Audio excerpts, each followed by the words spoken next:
Hello, live people on the YouTubes. Let's start it.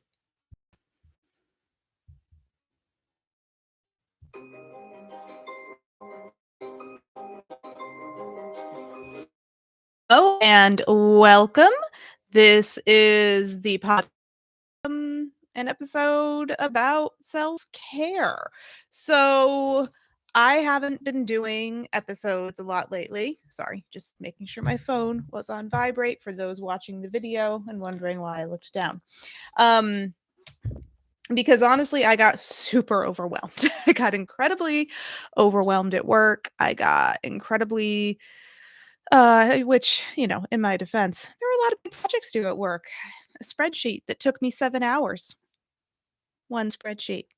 Just FYI. Anyway, but there were 21 tabs in the spreadsheet.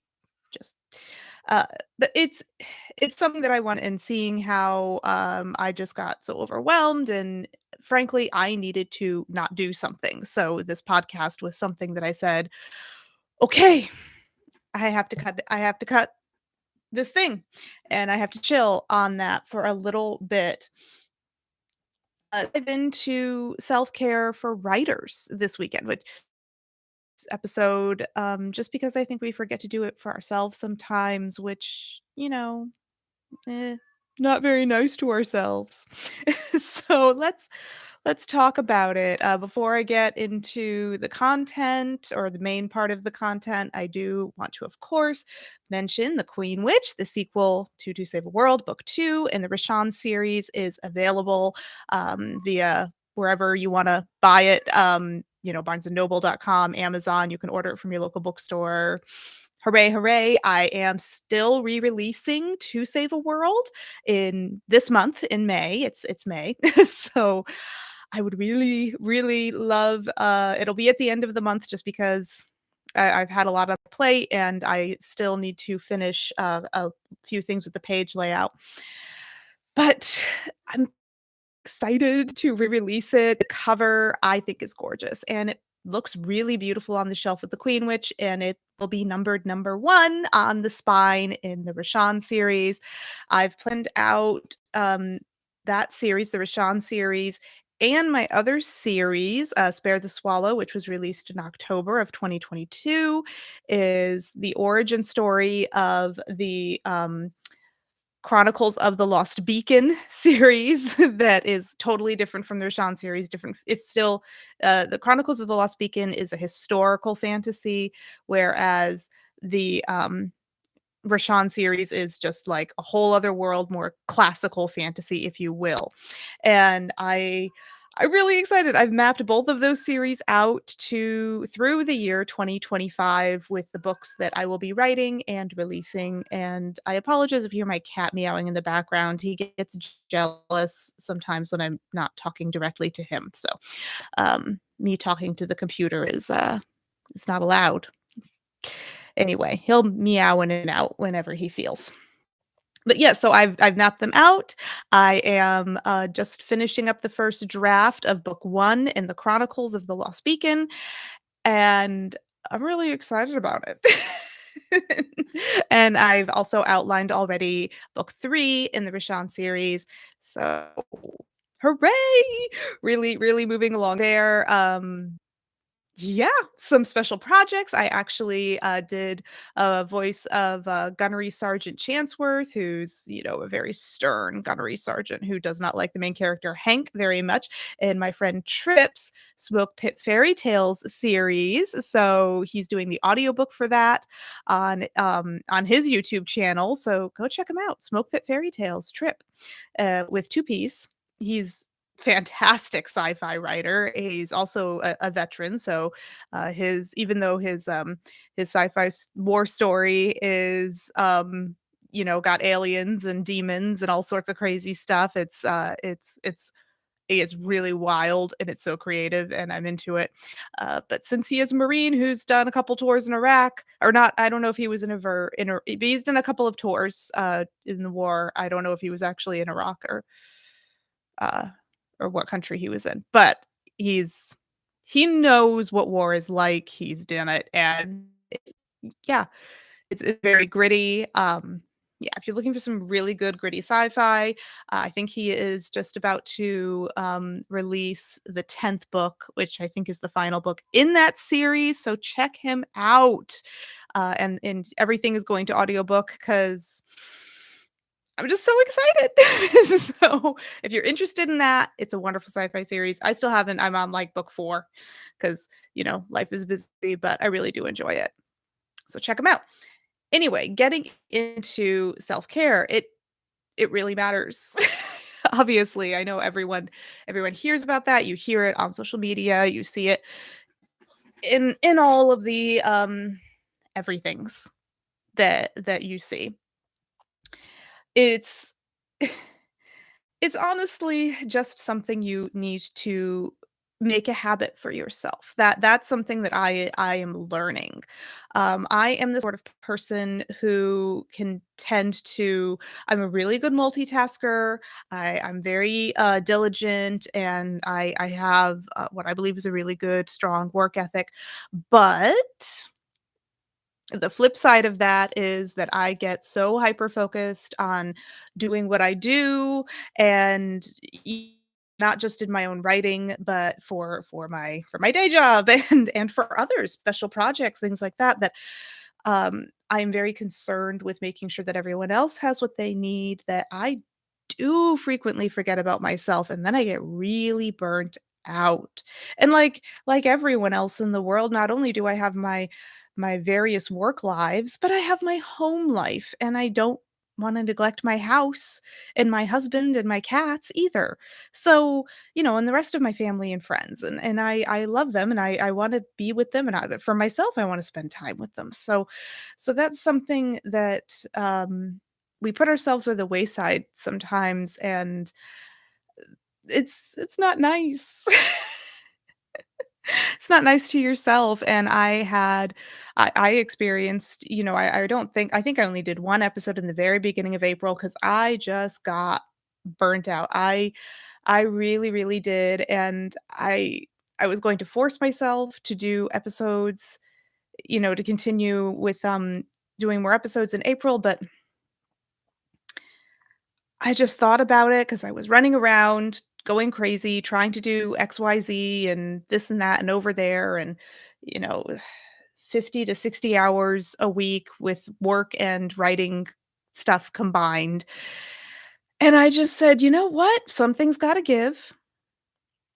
And while I understand the importance of posting regularly and all these other things, let's look at the opportunity cost of these things. Look at the value add to my life at this very moment, and what can I trim out temporarily to give myself like a fraction of peace and allow myself to recalibrate a little bit, allow myself to rest. And that is something I feel is very, very important. And I feel a lot of people don't do it. You need to give yourself a break. And I'm glad I did, because honestly, I would have crashed and burned if I didn't say, okay, I'm not going to do the podcast most specifically for me. And honestly, I mean, I haven't totally taken a break from dance, but I haven't, other than a couple of Zumba classes, I have not taught any dance classes in April or so far in May. I do usually teach, private lessons of dance as well. And I have a few people who, that I teach via Zoom, that sort of thing. And I just said, "No, I'm not scheduling any dance classes, any dance privates, any dancing I do will just be, like, for me, I'll be doing it as a student myself, or I will be, um, just free dancing in my own time for my own fun." And that's what I did, and I loved it, and I needed it, and so I sat down, I thought, "What can I cut out?" Because if I didn't take a break, I would have crashed and burned, and then maybe I wouldn't be able to get To Save a World re-released this month, and I know, not the end of the world. No pun intended in there, I feel like something was in there, um, but it's not the worst thing ever, but I want to hold to that schedule that I have put for myself, and holding up to that schedule for my writing is more important to me at this point than teaching those dance classes, than, honest and in all frankness, getting these podcast episodes out. And I feel like a lot of people need to give themselves that grace, give themselves that moment of prioritizing in their lives, especially writers. Because writers, I know there are a lot of us out there who have other jobs. I am not alone, many, many independent writers, and even those who aren't even independent. There are other, traditionally published writers out there and authors who they still have a day job. They write and they're passionate about their writing. It's great, but they don't they still work at other things, or they have families that they need to care for. There's still a lot that goes on there, and everything without giving themselves a break every once in a while, because no one can burn the candle at both ends, even me. I who doesn't burn out as quickly as others, but I still do it. And I think learning how to or learning when and how to pump the brakes, especially for writers, because with us or other creatives too. This applies to anyone who is a creative, and they maybe have the dream of making their creative part of themselves their full-time profession, but they're not at a place yet where they can let go of a 9 to 5 situation. And I feel like that there's a mental spot in there where at least for me, I'm speaking from my own feelings and how I feel about it. But writing for me is creative. It is cathartic. I love doing it. But the thing is, if I want to be successful with my writing, if I want to become a full-time author where one day I don't need my day job. Knowing me, I might even still keep it. I'll just cut down my hours with the company, and they'd be really cool with it. I'm sure they're actually wonderful to work with, which is why I would want to continue with them. And I'm very proud of the work I do with them. But I want to not need it, if that makes sense.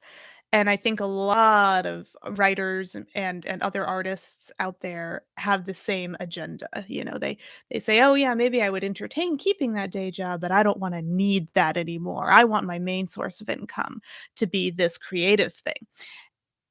And even though it's a passion, in order to make it that successful main source of income, you have to treat it like a job. You have to treat it like your career in order to become successful, because it just doesn't happen otherwise. It just doesn't happen. And if you don't wanna make it your career, fine. This podcast might not be for you. This episode might not be for you. And that's great. Um, but we're forcing our so we'll be doing this thing where we're working, then we're forcing ourselves to write, because like me, like many authors, I have a personal schedule that I'm trying to get out to. I'm trying to, make sure that the people who are reading my books, I want to cater to them. I want to cater to the people who are wonderful enough to support me. Thank you, those of you who listen to this podcast. And and sometimes you just sit there and you try to force the writing out of yourself, and it's this weird dynamic, because on one side, it's your dream career, right? But on the other side, it's the creative part of you that's supposed to heal you. But at that moment, it's not healing you. And I would say you do just have to give yourself a break. And maybe you don't stop writing. I didn't stop writing. But I did have to look at some of the other fringe things about writing or teaching in my case that just I said, "No, I can't. I can't." And you do, you just have to say, "I can't right now." And you have to temporarily, not forever. I'm back. It's fine. You don't want to lose things, but sometimes you just need to give yourself a break, maybe reorganize your schedule, maybe even look at how you do, certain tasks in your life and say, "Okay, how can I make this more efficient?" Or even how can I ask for help? That's another thing. You can I am also that person who, and it's not that people are unwilling to help me. My friends and family are wonderful and they're always very happy to help me. But I am just of a naturally independent mindset. And a- and I often haven't needed help because I'm also impatient and I just get things done, and I'm a pretty good problem solver and critical thinker. Um but you have to pause every once in a while. And yes, even though I am incredibly capable of taking care of all of the chores and, all of the things and solving this problem and that problem and getting the groceries and yada, yada, yada, yada. I don't have to be responsible for 100% of it. I am not the only person who lives in this house. I'm not the only person who eats those groceries. I, I'm, I'm not the only person. I that is something my husband the cats eat okay, the cats are not gonna do their own shopping, but, there's the cat food to buy, there's stuff, and you have to give yourself that moment and say, "Just ask for some help." Just say, "Excuse me, person who I cohabitate with, or friend or family that's nearby," or, whatever, and whoever who could help you, and just say, "I need some help. I just I just need you could you take this on? Like, once a week, would you mind doing this thing instead of me doing this thing? Because I really need some help right now, and I need to delegate that time to something else in order to achieve my goals." And I guarantee you, if it's a true friend or family member who really genuinely cares about you, they're going to say, "Of course, of course." And that is something I personally forget all the and And that's another part of self-care is simply saying, "Hi, I know I'm capable, but but I but I just need some help. I need you to do this with me for me." Because in order for me to do what I'm really trying to do ultimately, I need a chunk of time that these tasks don't allow me to have. And so I need you to take these tasks on. And that's fine. And yeah, if and even if your partner or roommate or whomever can't take on everything you're asking them to take on, maybe you can just work out like a every other week. Okay, well, I understand that it's unfair for both of us to or for one of us to be doing it 100% of the time. How about we each take 50? How about we every other week? And then I still have that chunk of time that I need for I mean, heck, it can just be a chunk of time to sit on the sofa. You know how infrequently I get to just sit on the sofa and zone out? People tell me about great television shows all the time. I don't I wish I could watch them. I do like most people, I do enjoy a good television show.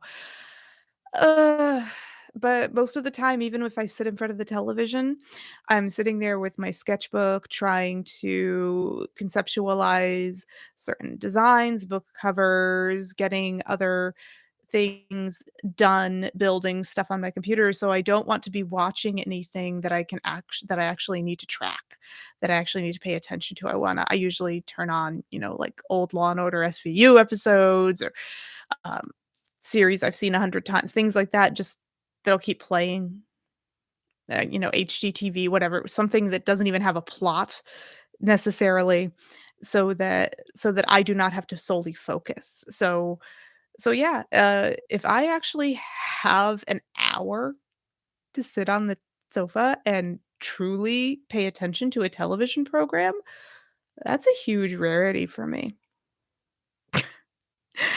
And that is something that I need to do more of. Not necessarily sit and watch television, but just take some time for myself because I don't do it enough, and that's why you crash and burn. So, you know, I know I'm rambling a little bit here. Uh, Back to the writing thing, if you're forcing yourself to write, getting the best work out of yourself, period. So if you're burnt out and you're making yourself do it, that's when you go back and you reread it and you go, "Ugh, this is garbage." Throw it in the dumpster, set it on fire. I never want anyone to know that it ever existed ever. This is a terrible thought. And then you've wasted time. You've wasted time. You've drained yourself further and you've wasted energy, precious energy that you needed. So, if you're not in the right headspace, if you can't get in the right headspace, give yourself that break. Take a walk. Do something that feeds you. And that's something else that I would say that's, self-care, a lot of people. I don't know, some people I think jump to a conclusion that needs to be, massages or something that costs money. Some people, will do that. I've never been of that mindset personally, and of course, whatever helps to recharge your battery is what you need to do, but there are lots of ways to recharge your battery without spending a dime. Going for a walk. It's one of my personal favorites, taking a nap. Oh my gosh, reading a book. Reading is so novel to think of reading when you're a writer, but that's something that we all complain about, right? We all love to read, that's why we became writers because we love books so much. But then once you become a writer and you have all these other things that you're doing and then you can't do the thing, you don't have as much time to do the thing that you love to do.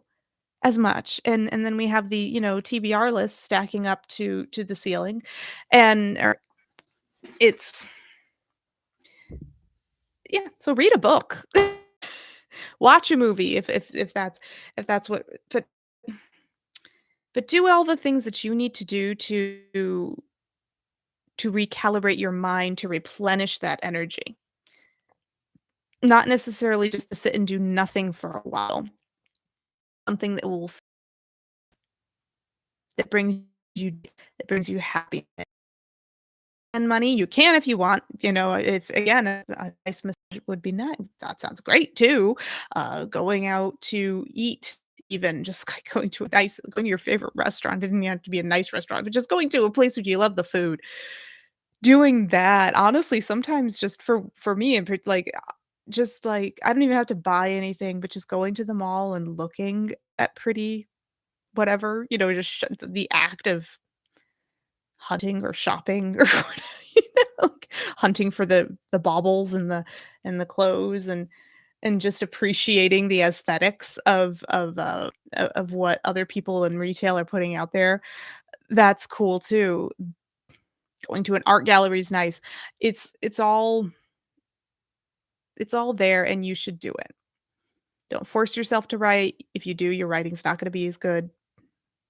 Don't Don't force yourself to do things because if your brain is already shutting down and your gears are not turning, it's not good for you, it's not mentally healthy, it's not even physically healthy because then you're stressing yourself out, the cortisol levels rise, you can't sleep right. Ugh, don't do it. Don't do it. Everything will be okay. Because as much as we put these deadlines, I'm not saying the deadlines are not important, but learn when it's alright and to say, "Alright, if this is a few hours late or even a day or 2 late, that's okay." And don't, mess up your work life or anything, but especially in your personal life. Like, To Save a World, that re-release, I really wanted to get it out by the middle of this month. I really, really did. It's gonna be the end of the month, and that's fine. That's fine. I'm on my own schedule, and I specifically said just May in all of my posts, just in case I needed a little extra time for whatever. So that's preemptive self-care right there. Also important, but when you come back refreshed, I think that you will find that you get the best work out of yourself because your brain isn't just trying to fire on just like sugar caffeine doses. You have actually replenished by really nurtured yourself. You have nurtured yourself and you actually have a true energy supply to draw from again as opposed to, you know, just yeah, just caffeine and sugar. You know, the sugar pills, the placebo effect essentially that really does not breed our best work, does not breed our best attitude. And then oftentimes when we do things just hopped up on the push instead of the true care, go back and we reread it and we're like, darn it, garbage. Don't waste your own time. Know when to hit pause. Learn to recognize in yourself when you and you know what? The break doesn't even have to be that long. Sometimes I just need to pause for an hour because I try very regimented. I have my work hours that are just they don't change. But then after work every day, I try to take 2 hours immediately after I work from home to do writing every day. But you know what? Sometimes I'm so burnt out from work. I can't. I need to take an hour break, have a cup of tea, go for my favorite thing, a walk, have a dance, do something, have a snack, lots of snacks. And oh, sorry, I'm jostling the microphone. But do something and then I come back, all of a sudden it's flowing, the writing is going. And whereas before if I had forced myself to write when I scheduled myself to write initially, I would have been sitting there stressing out, increasing the bad chemicals in my brain and making myself frustrated, not getting anything out, but instead because gave myself an hour to chill out and just release whatever stresses were bothering me from the other thing. When I came back, I was ready and I got pages done. So so yeah, this has been the public service announcement. Hope you have enjoyed my PSA. The more you know. And yeah, I'm back. Next episode will be I do this every other Sunday, so this is what, the 7th? Yeah, pretty sure. Yeah. Yeah, May 7th. So, it won't be the 14th, it's it's the 22nd or 23rd, I think, but yes, the week after next is when I will come back, um, and I don't know what that episode's gonna be yet. I've got 2 weeks to figure it out. I will. I'm probably going to be to Save a World heavy, going to I know I keep trying to get friends my friends, "Oh, yes, I want to come on," but then scheduling with the friends is a problem because we're all adults and scheduling is tough because people have kids and lives and trips to make and things like that, but, maybe I can get my best friend Ashley to come back on since we're talking about the re-release of To Save a World. So that should be fun. Um, yeah. Oh, and also, the Drinking with Authors, interview. So I there's a podcast called Drinking with Authors. They are on Spotify, Apple Podcasts, whatever. Great. Erica is the host, and she's got her co-host, which at the moment her name escapes me, but she was really cool, and she writes a fantasy fairy series, which is, excellent. I actually picked up the first book of that, and it was really good. Uh, and so now I have a bigger TBR list. But, they do that, and you can find them, they interview authors, and you get drunk while they do it. And the authors get drunk too. I don't drink at all, so I had tea, but I giggled a lot and had a lot of fun with them getting tipsy, and talk about books, talk about writing, talk about everything. They're wonderful. I interviewed with them back in February, and I think that episode will be airing in June, so very exciting. They they're going to be doing that, uh, but yeah, that's that's it. I hope that you will remember to be nice to yourself and just, you know, have a really wonderful day.